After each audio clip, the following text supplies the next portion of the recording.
হিন্দিতে একটা কথা আছে, না ঘরকা না ঘাটকা, মানে আপনি না জায়গা পাবেন ঘাটে না জায়গা পাবেন ঘরে।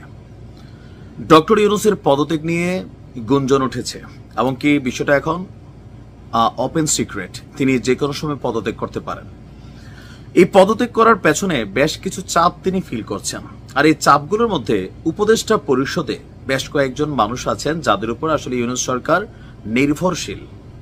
এখন এই মুহূর্তে ডক্টর ইউনূসকে অগ্নি পরীক্ষা দিতে হবে যে তিনি তার রাইট হ্যান্ড কি ঝাঁটাই করে ফেলবেন নাকি রাখবেন। যদি রাখেন, আগামী দিনগুলোতে ওনাকে আরো একটা ঝামেলা পোহাতে হবে। আর ওই রাইট হ্যান্ডের নাম হচ্ছে, বুঝতেই পারছেন, ডক্টর আসিফ নজরুল। আওয়ামী লীগের চক্ষুশুল সর্বোচ্চ লেভেলে, বিএনপিরও এই মুহূর্তে চক্ষুশুল, আর এনসিপির আরো চক্ষুশুল হয়ে গেল 4 দিন আগে যে সার্জিস হাসনাতদেরকে মুক্ত করার জন্য জুলাই আগস্টের সেই দিনগুলোতে শিক্ষকদের মধ্যে যিনি রাজপথে নেমেছিলেন, নেতৃত্ব দিয়েছিলেন, সেই আসিফ নজরুলকে নিয়ে আজকে সার্জিসরা কথা বলছে। কেন কথা বলছে? কারণ আসিফ নজরুল অনেক ধরনের কিছুতে জড়িত হয়ে গেছেন। আর আসিফ নজরুলের পিছনে অনলাইন কিং পিনাকি দা এবং সাংবাদিক ইলিয়াস কনক সারোয়ার, তারা তো আছেই। আর কেউ কেউ বলে থাকে যে তাদের তান্ত্রিক গুরু হচ্ছেন পিনাকি দা, এই এনসিপি দলটা সার্জিসদের। এই উত্তেজনার মধ্যেই জাতীয় নাগরিক পার্টির দ্য ব্লুটুথ বয় সার্জিস বলছেন, হাসিনার নির্দেশে এতগুলো মানুষ খুন হলো, এতগুলো মানুষের রক্ত ঝরলো, 9 মাসে একটা বিচার কার্য সম্পন্ন হয় না, একটা খুনের বিচার হয় না, এই দায় আইন উপদেষ্টা হিসাবে আসিফ নজরুল স্যার কি এড়াতে পারেন? তাহলে কি আমাদের এখন তার পদত্যাগ চাওয়া উচিত নয়? প্রশ্নবোধক চিহ্ন দিয়েছেন যে এখন কি তার পদত্যাগ চাওয়া উচিত নয়?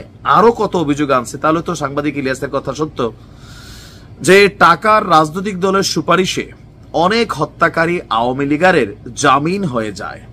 টাকার রাজনৈতিক সুপারিশ নাই বলে আওয়ামী আমলে জুলুমের শিকার অনেক মজলুমের জামিন হয় না।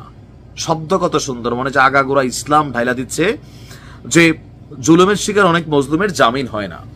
শাপলা হত্যাকাণ্ডে হেফাজতের উপরে চাপানো মিথ্যা মামলায় অনেক মজদুর আলেম এখনো আদালতে চক্কর কাটেন, একদম অনুভূতিতে গুতা দিছে।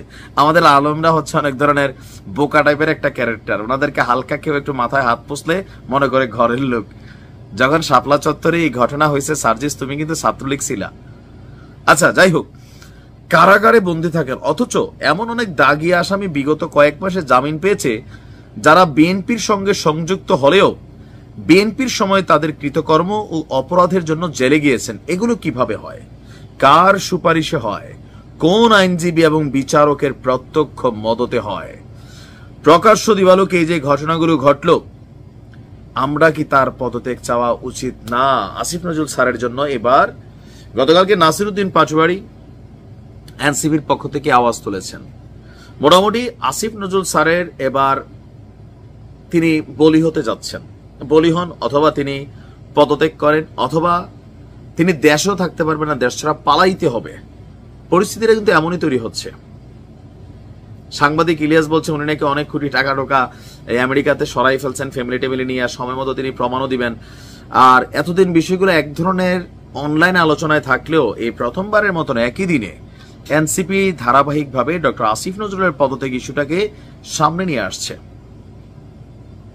এখন আসিফ নজরুল যদি হঠাৎ করে পদত্যাগ করে, ইউনূস সরকারের মধ্যে আর একটা ভাঙন তৈরি হবে। ডক্টর ইউনূস একটা বড় ধরনের চাপে পড়বেন, ইন্টারনাল। তো সেই ইন্টারনাল চাপটাকে তিনি নিতে পারবেন? আসলে পরিস্থিতি কোন দিকে যাবে এটা বোঝার সুযোগ নেই। আরো একটা বড় আন্দোলন হয়তো আমরা খুব শীঘ্রই দেখতে পাচ্ছি। আই ডোন্ট নো কি করতে যাচ্ছে। ভালো থাকুন।